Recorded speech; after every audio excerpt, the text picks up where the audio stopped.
Oh yeah, I mean, I'm excited. It's back to work day, right? Like, like, everybody loves work, right? So you got some good work in out in California this offseason. Yeah, so we got the guys out there for 3 days, and we got them over to my high school town. So that was really nice to get them out there. Looks like you got a really big group this year. Yeah, so I didn't keep count, but we had the tight ends were there. So not everybody made my video because the guy who made it, I guess, didn't like some people or something. But we had more people that were in my video. So yeah. Well, I mean, like it came like recommended, so I didn't know what they were gonna do, but like they did a good job. They just didn't put everybody in it. At this point in your career, obviously you just got paid. What are you chasing at this point? Yeah, I mean, I'm chasing respect, right? You know, the whole thing that comes with being an older guy is like it's like I'm known now, but I need to get to that next level and reach that next tier. And I think that starts with probably more touchdowns too. I mean, in my career, I haven't been a big touchdown guy, so that's something that I'm really going to focus on. And so that's my first step, and then like once we get that going, and then we'll start looking in other directions. Is that about the next tier? Is that like being a number one, or do you feel like you're there and there's? Oh no. So like I just kind of group it in like. So to me, there's 3 tiers of like that top tier. Like there's the 1,400-yard plus, there's the 1,200-yard plus, and then there's 1,000-yard plus. So that's just in my mind, like how I group like the best guys like in the league. So yeah. So you're kind of tier 2. Well, I'm right below that tier 2. And the thing was, I was on my way to tier 1, and then I got hurt. So, but yeah. Well, when you say we talk about touchdowns, right? I mean, you have put up a lot of numbers, and that's probably the one thing that's been quote unquote lacking.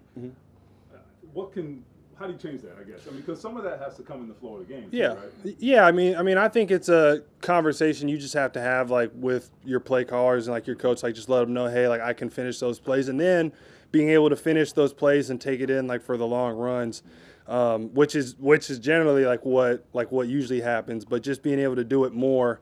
And just trying to get more like in that red zone game and like there's things that I could do to be better like in that sense and just give them that confidence to call those plays is really it. Yeah. Last year Anthony was competing, with Gardner for most of camp.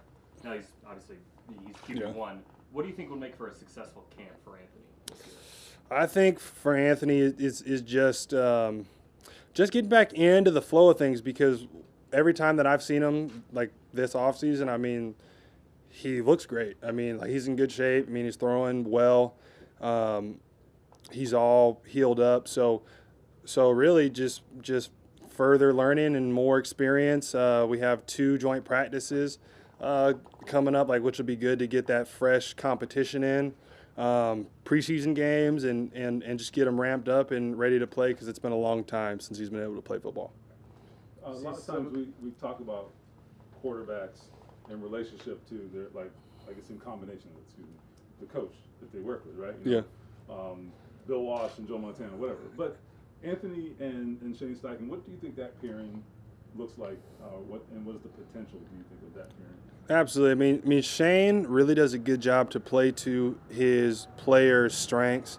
Him and Jim Bob, because we don't mention Jim Bob enough, but that guy probably has the most Exos hours logged of any NFL coach, staff member, like whatever. So him and Shane, they do like a really good job to play to their strengths, and he's going to kind of ease him in, I think, and kind of get his confidence going, and then like we're going to let it loose. He also is a big guy in terms of instilling confidence. You just mentioned that. I feel like you think that's helpful in that kind of relationship? Absolutely. I mean, I feel like not that Anthony. Yeah, but what separates players to me is their confidence. Because like, what separates another 6'4" receiver who may be stronger, faster, can jump higher than me, right? Like it's confidence that like you'll make the play. So like I think confidence is probably the most important thing when it comes to playing high level football. What advice you have for a guy like A.D. Mitchell in his first training camp?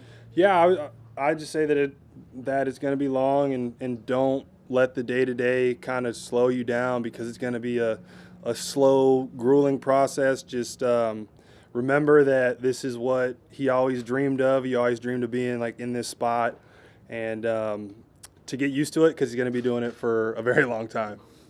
This time last year, you mentioned you kind of had to tell Anthony to just kind of chill, open up, and be one of the guys. How have you seen that grow now? Absolutely. He's just more comfortable. Obviously, he's been around more. He knows everybody.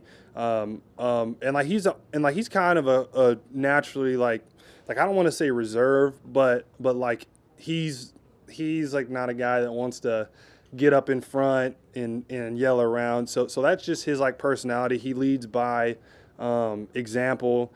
But now he knows everybody, so he feels he can speak more confidently. I've also been kind of forcing him into those roles, like whenever we have a team breakdown, like I'm an Anthony, like get up there and give us a speech or something, right?